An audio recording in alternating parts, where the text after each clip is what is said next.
Olá pessoal, bom dia.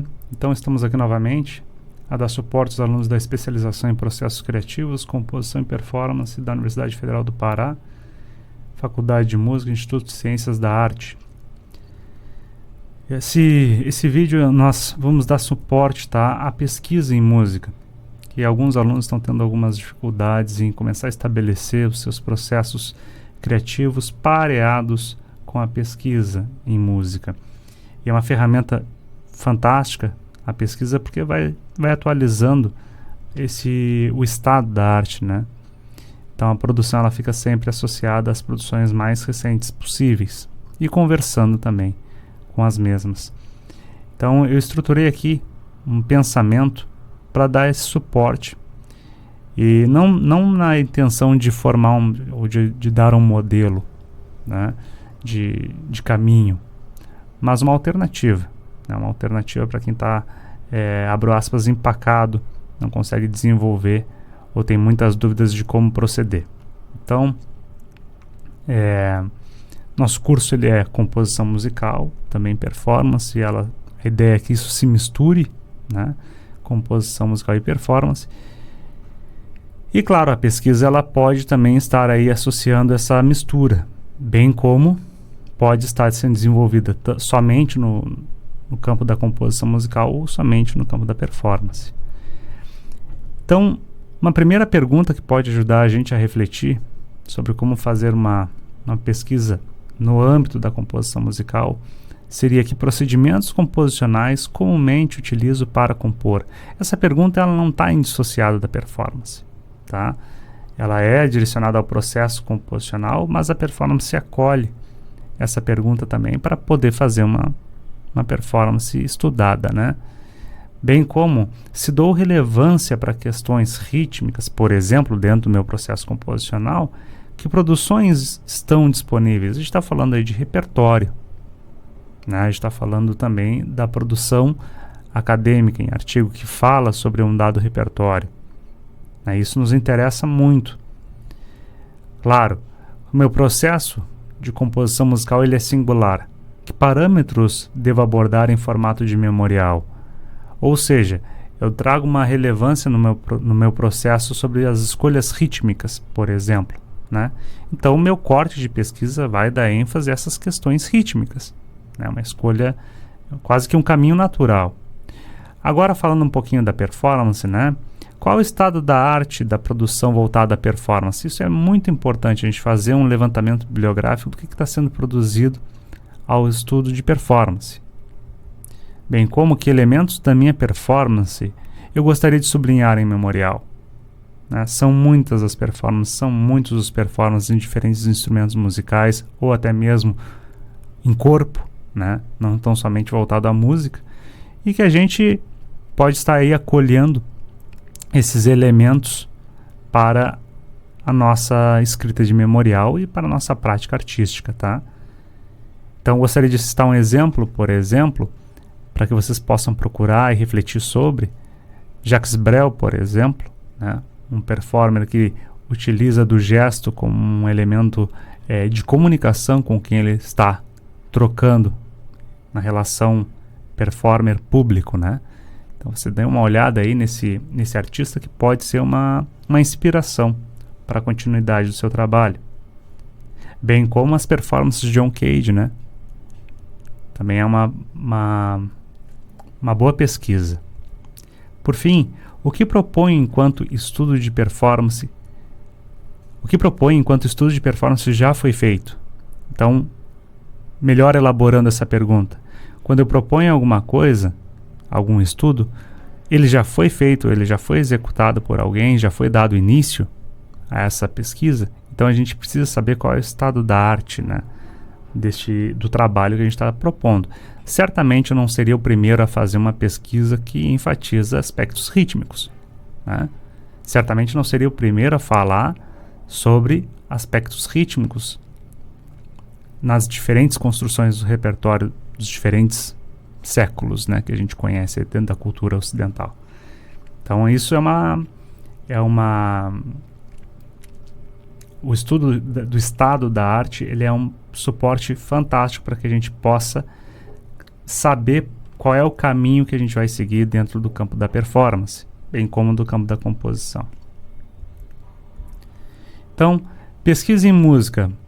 Vamos falar um pouquinho aqui do processo de tomada de decisões que estão aí pareando o meu fazer composicional e que vão acabar escoando numa pergunta que associa a composição musical com a performance musical.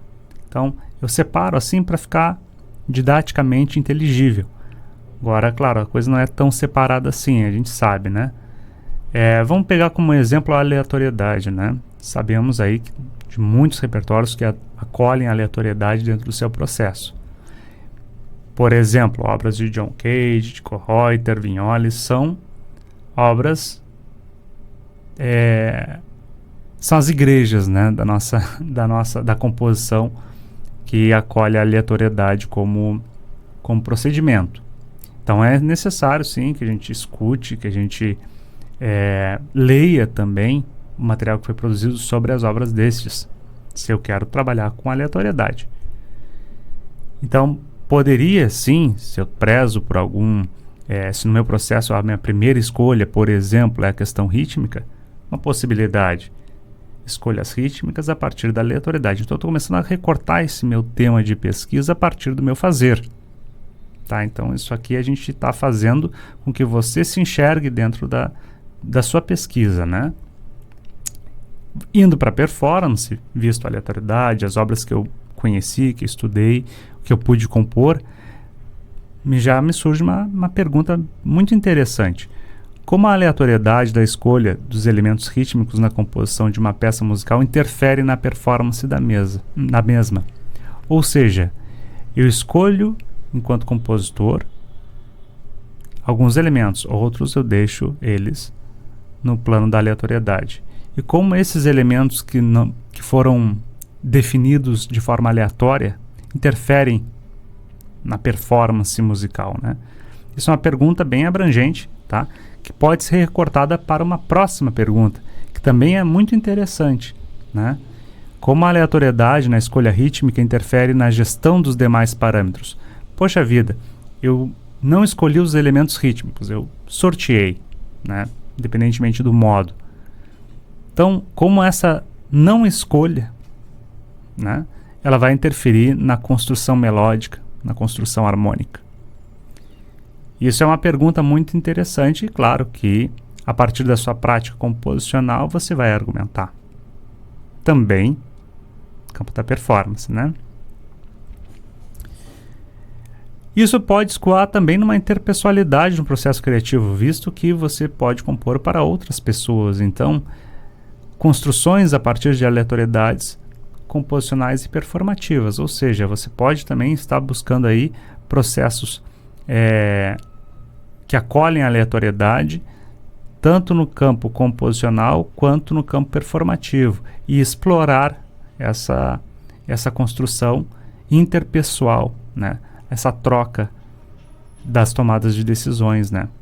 Ou até mesmo do não tomar a decisão para que a gente possa ter aí outros resultados em questões formais, por exemplo, em questões performativas no sentido de disposição no palco, ou mesmo movimento, ou mesmo gesto, né? Outras questões que não estão diretamente conectadas com a escolha do material musical em partitura, mas sim com a questão da troca em presença, em auditório, né?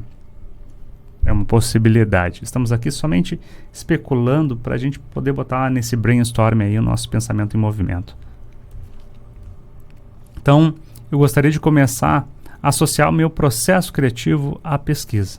Então, eu preciso organizar meu pensamento, né? E isso é importantíssimo, porque se não organizarmos o pensamento, ele não vai andar, ele não vai ser inteligível a quem estiver aí apreciando o meu processo composicional a partir de um memorial descritivo, que esse é o TCC do curso de especialização. Então, a gente vai aqui acolher tanto composição musical quanto experiências de performance. Isso já todos têm ciência. Para que isso aconteça, a gente precisa fazer revisão de literatura. E é um gesto contínuo. A gente tem que estar sempre respirando, né, e recebendo as literaturas que estão sendo produzidas sobre a temática que me agrada. Então você tem que estar sempre ao lado dos referenciais, né? É necessário, muito importante também, você fazer um diário das tomadas de decisão, sejam composicionais ou performativas, visto que se você toma nota do seu pensamento, da sua tomada de decisão para compor, né, você depois vai poder argumentar, vai poder trocar em formato de memorial. Pergunta de pesquisa. É importantíssimo a gente definir essa pergunta que vai nortear o nosso fazer. Lembra lá aquelas pesquisas que eu deixei há pouco tempo aqui sobre a questão da aleatoriedade, da performance, da escolha dos materiais, né? Então, são perguntas que vão acabar dando um direcionamento para a construção do teu trabalho. Sem pergunta não vai haver trabalho. A gente tem que ter uma coisa que nos movimente. Para que a gente possa fazer o quê? Construir também um referencial teórico, né? Essas perguntas, elas comumente estão amparadas também, vão acabar sendo amparadas também por autores que também pensaram, se não especificamente na questão, paralelamente para você poder construir o seu raciocínio e embasar seu argumento. Então é isso que a gente quer. Vamos querer fazer o quê? Construir um aporte teórico para poder bem discutir as nossas questões. Claro, as discussões vão vir em formato de memorial, ou seja, acolhendo esse diário de tomada de decisão, acolhendo a pergunta de pesquisa, acolhendo todo o referencial, vamos falar do nosso processo criativo, que estará sempre associado à base teórica, né? Esses autores que a gente pôde ler ao longo do processo. Então, gente, foi muito breve, eu sei, mas espero que tenha sido um tanto elucidativo e fácil de compreender um caminho de desdobramento do pensamento para a gente chegar em alguma possibilidade de pesquisa. Eu não tenho dúvida que o pontapé inicial para muitos é muito difícil, né? Mas com a prática e com a leitura, em esquematizar o pensamento, isso não vai ser nenhum bicho de 7 cabeças. Vocês vão acabar desenvolvendo bem essa proposta, tá? Então, desde já eu agradeço a atenção e até logo.